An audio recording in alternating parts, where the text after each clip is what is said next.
Right, well, thank you so much for coming. We're very grateful to seeing you today and for the time that you've had to take to come here. And I just want to say that, of course, we know certainly Emma very well. We've had a number of informal meetings across the country, and in looking at 3 different areas, prima dose, sodium valproate and surgical mesh, and those are the things we've been asked to review by the Secretary of State. So we've had a lot of informal meetings which have been really helpful, and we've learnt a lot from them. But now we're into our next stage, which is the oral hearings. And it really is an opportunity for you to tell us more about what we need to know, what we need to think about. And today, of course, we're discussing with you sodium valproate. So I'd want to start by thanking you for your written submissions. They're really helpful, and we've taken note of those. So if I could just introduce the panel who's with me here today. I'm Julia Cumberledge, and I've been commissioned to chair this review. On this side is my Vice Chairman, Cyril Chancellor, and on this side is Simon Whale, who is also a member of the panel, and Valerie Brass, who is our Secretary, and Sonia MacLeod, who is our researcher. We have got 1 or 2 other people in the room just to make sure this event runs smoothly. And I just want to set the tone to say that we're not a select committee. This isn't an inquisition. What we really want to do is to have a conversation and for you to tell us things that we haven't already read in your submission, in addition to, and some things you may want to just put greater emphasis on, and we absolutely understand that. I'd like to welcome your observer here today as well. Thank you very much for coming, for supporting this organisation. So just to set the scene, we are video recording these sessions because we wanted to be transparent throughout the whole of our review, and this is part of that transparency. What is video today will be then posted on our website so everybody can see it in due course. Perhaps, Carol, you may not want exactly what you're going to be saying to be made too public, and we absolutely understand that, because what we have suggested is that, Emma, you should bring a patient experience, person who's had experience, to meet us, and so welcome today. And perhaps, Emma, formally you could just introduce yourselves and your organisation. I'm Emma Friedmann. I have epilepsy and a son with fetal valproate syndrome. I'm campaign director of FACSaware, which is an online awareness campaign to raise awareness of valproate, the effects of medicines during pregnancy, and the importance of reporting adverse drug reactions. Here I have Carol Short, who is also a woman with epilepsy, yes, and a son with valproate syndrome. Yes, that's the same. Yeah. So, Carol, I think it'd be really good, perhaps if you started, if that's all right. May I? I've prepared my statement with Carol coming in after me talking for 6 minutes. So if I talk for 6 minutes, invite questions from you, and then introduce Carol for her statement, and then I'll come in with the positive suggestions of what we feel we need now and looking forward into the future regarding the regulatory aspects of this review. Yes. Would that be okay for you? Perfect. Thank you. Lovely. Well, thank you very much for inviting us here today. We're all very, very pleased to have taken part in this review, and very pleased with the way that you as a panel have conducted yourselves when you are dealing with us as patients and our very, very emotional stories. So thank you. There's been a lot of positivity, things that we have been involved in over a period of time that have been positive things for us. So, you know, we've been part of creating the 2016 valproate toolkit. We worked with the MHRA to produce this, and it was, and here's a little pharmacy card, and it was really nice to be involved in something so positive. Along our journeys, we've met people from France, we've met people at the MHRA, here the regulator in the UK. France puts out quite a lot of information. There's Oaks Charity here in the UK, ASAC, who are the Swiss group, Association Belge, the Belgian group, another little booklet that was Oaks and Fetal Anticonvulsant Trust from a few years ago. The recent FACSaware leaflet, and most recently what we have been involved in is the new valproate toolkit and the ban on the use of valproate in pregnancy, with a pregnancy prevention programme and a list for prescribers to go through. And we're obviously delighted that Jeremy Hunt announced that he would ask you to do this review. So this statement is written by me, based on the views from our Facebook page and our networks. We welcome the review and its independence, as you'll be able to give constructive critique on actions taken and not taken by successive governments.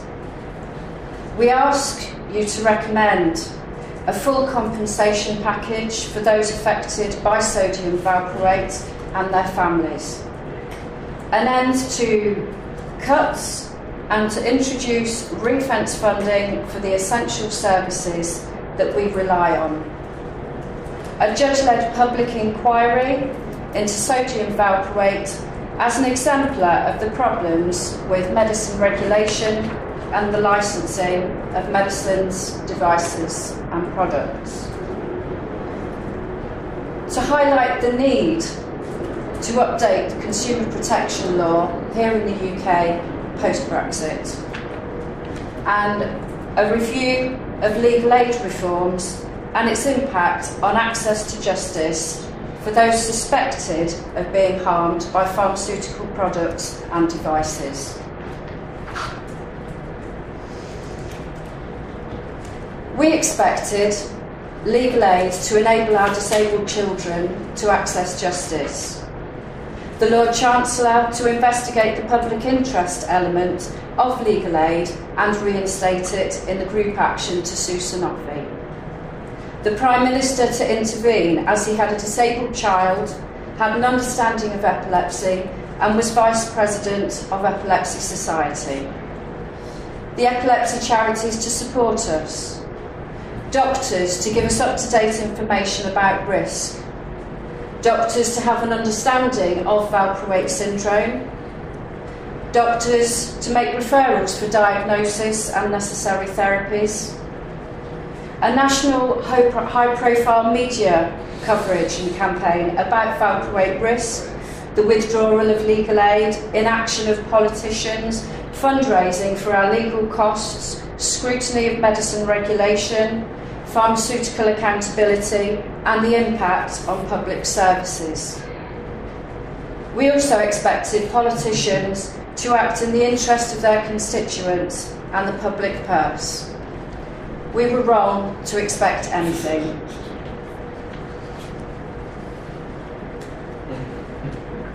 Abuse. Our children are immensely vulnerable and remain so throughout their adult lives. Many children with FACS will have been taken into care if their mother's epilepsy or mental health became unstable. Many of these children are at risk of being neglected, mistreated and sexually abused whilst in the care of the state. Some parents have been accused of abuse because poorly educated clinicians have not recognised the complex symptoms that manifest as FACS. Many adults with FACS will be placed in assessment treatment units, residential care, and are abused and neglected. This is what I and many others fear for our children's futures. I have met someone with valproate syndrome whose mother was severely disabled, was prescribed valproate, and was raped by a carer. Those seen independent enough to live in the community become victims of poor quality housing, a hostile welfare policy, universal credit, personal independence payment, inequality in the workplace, social exclusion as community facilities close, inadequate health and social care provision due to the fragmentation and endless restructures and changing providers in our NHS and healthcare services. If you'd like further information, I would be happy to provide it, but in confidence, as these are obviously intensely personal stories that I do not feel this is an appropriate platform to discuss in further detail. Do you have any, would you like me to expand on anything, or should I continue now on that? Shall we just hear, first of all, from... May I just have one? Oh, right. So I'm going to break up after each point to give you the opportunity to ask any questions, or whether you'd like to wait until the end. So I will hand over to Carol, if that's okay, when I'm done. I'm okay on time, aren't I? Yeah.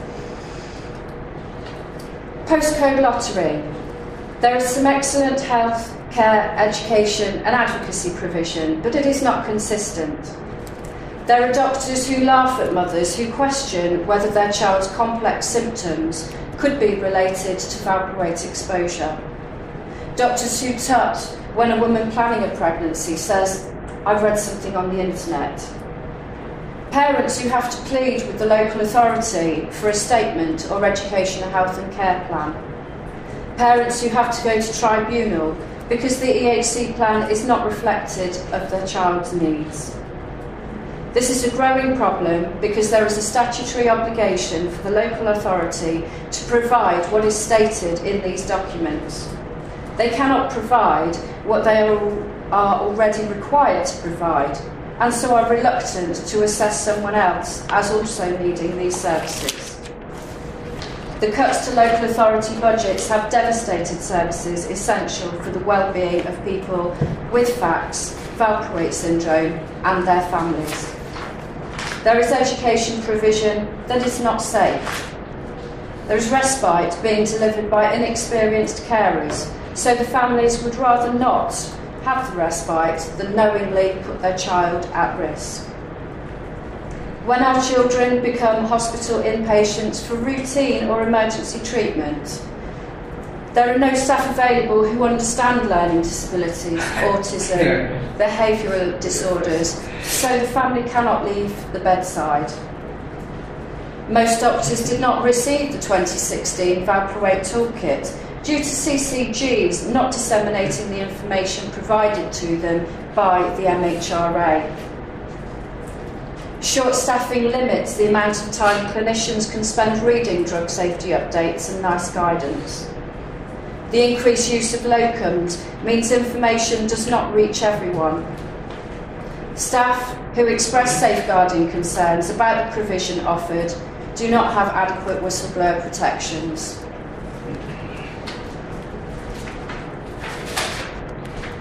Some questions. Why have big charities for people with epilepsy, mental health illness, learning disability, autism, baby loss, neonatal death and rare diseases refused to promote the issues surrounding valproate and other pharmaceutical teratogens? Some charity information that is still available in neurology waiting rooms today is misleading and was out of date when it was printed. I'd like to just raise these from 2013 that give advice to women on parenting and pregnancy. I can let you have a copy of these. but they are misleading, they are reassuring, and in 2013 it was established that there was a 40% risk with valproate. You know, it's not a case of sodium valproate appears to have greater risks than other AEDs. It was firmly established 2 years prior to these being printed. So we feel very upset and let down by that. Why have politicians in successive governments not recognised the economic impact of adverse drug reactions and done something about it? Why are there DHSS files from the 1980s about the safety of drugs we use today sealed in the National Archives for 100 years? Why is the yellow card not promoted? This week is Yellow Card Awareness Week, Med Safety Week. Global medicine regulators are joining together to promote the importance of reporting adverse drug reactions and raising awareness of medicines in pregnancy and paediatric medicines. So there are hard copy forms, the information is available online, and there is also an app. Why do we still not have clinical trial transparency? Why are trials relating to the safety of drugs we use today still not published? Why is the pharmaceutical and medical industry not held to account in the UK courts?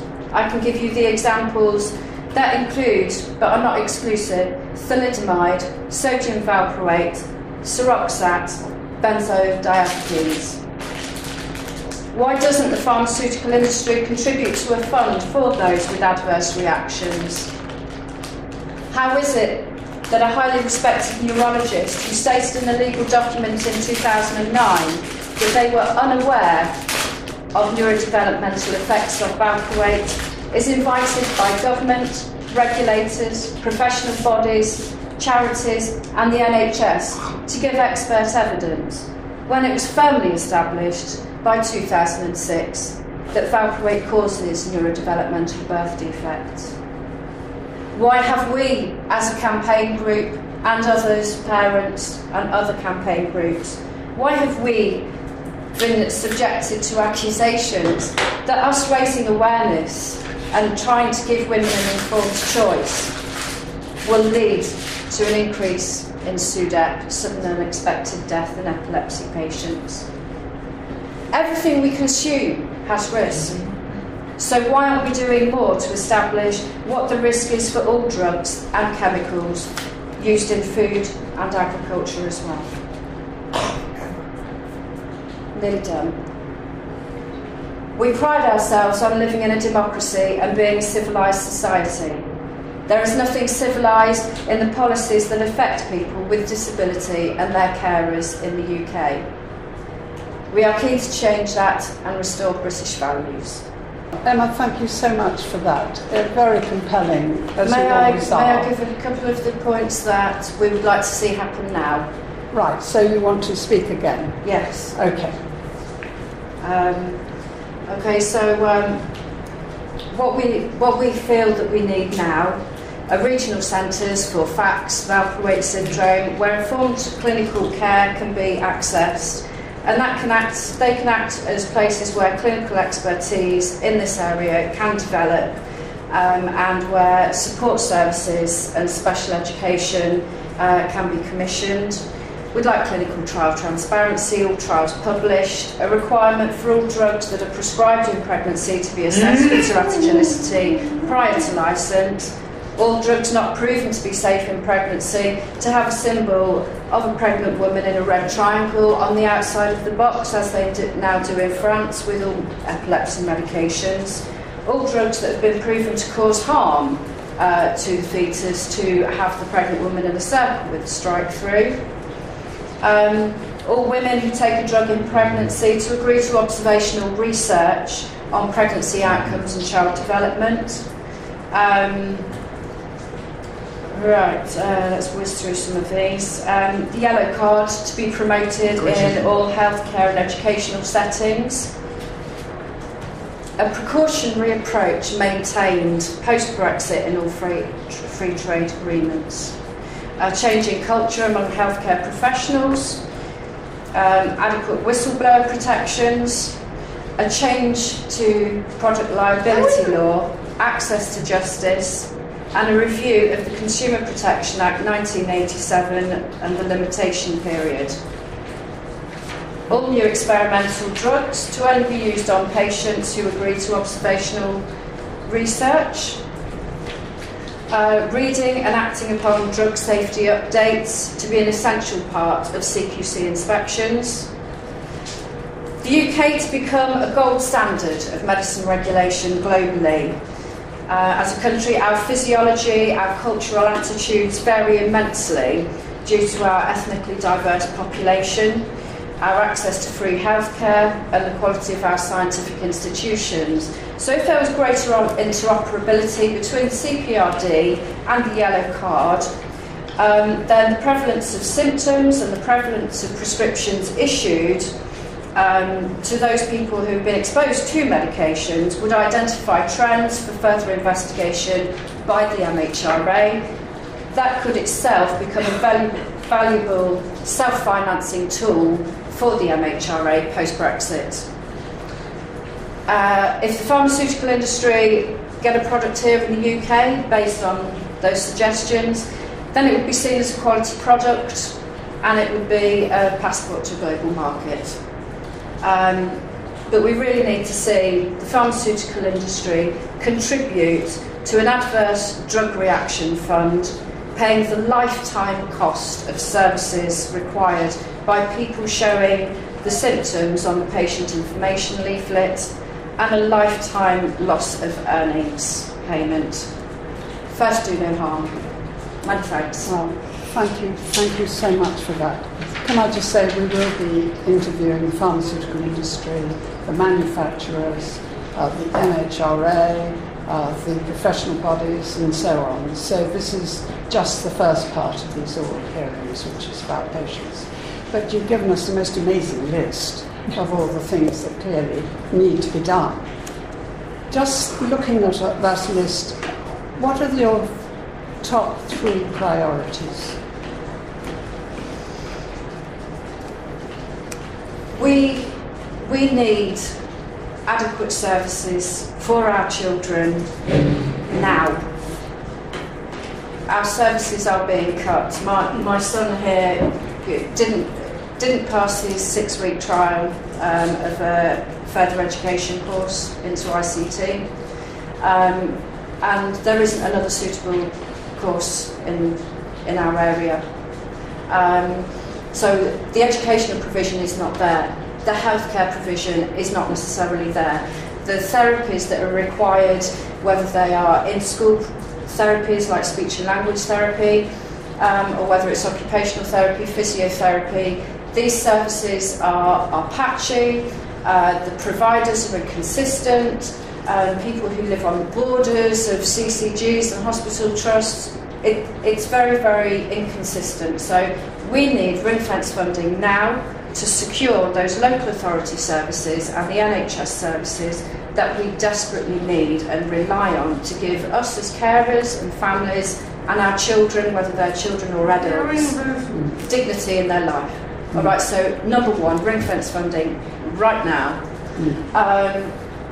Okay, that's perhaps enough to be going on with, but absolutely. Judge-led public inquiry. Well, just one thing, but I think you told me about before, and I'm sorry. You said the files that are sealed for 100 years. Could you just explain that again? Yes, there are files held at the National Archive from the DHSS, Department of Health and Social Security, when medicine regulation used to be a department of them, so the Committee of Safety of Medicines, Committee of Safety of Drugs. When I went to the National Archive and was searching for the agendas and minutes that, current problems in pharmacovigilance, the name has changed over time, but there are quarterly meetings that took place to discuss the drugs that were coming out, any correspondence, any papers, and I could see that, you know, there were those from certain times that I could access. And then there's these bunch that are sealed for 100 years. And I know that period during the 80s is when there was a lot of research that was coming out about valproate. You know, a 1987 paper about neurodevelopmental delay and odd behaviour being noted in rats exposed. So, knowing what the conversations were at these meetings, I know that these meetings that are sealed for 100 years, the minutes of them, the agendas, the supporting correspondence, they will contain information about those drugs in the 80s. You know, it will include something about valproate. And if it doesn't, well, that is a major issue, you know, because it should have been being discussed at that time when this vast body of information was being noted. Sorry, is that I've gone on a bit there? It's something to work on. Yeah, I do have the file reference number set for you if you require them. I'm going to ask Simon if you've got any questions. Emma, can I just ask you one question about the toolkit? Yes. So the toolkit as it stands today, is there anything that you'd wish to do to improve the contents of the toolkit? The content in the toolkit is absolutely perfect. What's not worked is Sanofi have been very, very late in actually dispatching this leaflet to the pharmacies. The MHRA had to chase them up. So these should be in all pharmacies now. All GPs should have them, all neurologists should have them, and they should be being given to all women of childbearing potential with a valproate prescription. But that's not happening now. So it's getting there. All right, we are noticing we do have, you know, there was a channel programme on the 31st of October where a young woman on valproate was having some more seizures. She'd got a little baby. She was concerned. And the doctors sort of said, oh, well, we could increase your dose of valproate. But he didn't. He didn't give her this leaflet, this booklet. He didn't get her to sign an acknowledgement of risk. That he didn't check that she was taking adequate contraception.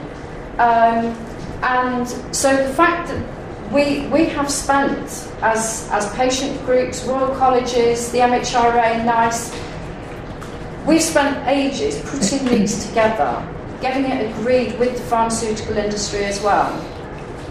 And this doctor on a primetime show is evidencing what looks like clinical negligence. You know, he should have had the information and been giving it to her, and he did not. So, yeah, there are concerns that it's not consistent, but very, very happy. Something that has to be sorted out is the dissemination of information from the CCGs to GPs. I think the pharmacist bodies have been very good and very, very supportive. But dear doctor letters, the drug safety updates, these are not getting to the frontline staff. I'm afraid we're going to have to bring this to a close. Yes. Because we've got another group coming in a minute. But I just want to say thank you so much for all you do for all the women who suffer from this. And I think the way that you communicate all this, the work that you put into it, your knowledge, all the research you've done and everything, and I really do want to thank you for that. If you've got other things you want to tell us as a consequence of today, or anyhow, anything that comes to mind, we are still very much open to hearing from people. So, you know, emails, letters, phone calls, whatever you want to, however you want to communicate. Please feel free to do that, because this is all ongoing. But can I thank you so much for hosting us on occasions where we also learned a lot. But today was very powerful. Thank you very much. And so I'm afraid we're going to have to say goodbye to you right now. And you're going to have to take your wonderful, wonderful poster with you as well. So thank you. You're a great communicator. Thank you so much to everybody. Thank you. It's been a pleasure to take. Thanks. Been a pleasure for all of us to be involved. Thank you.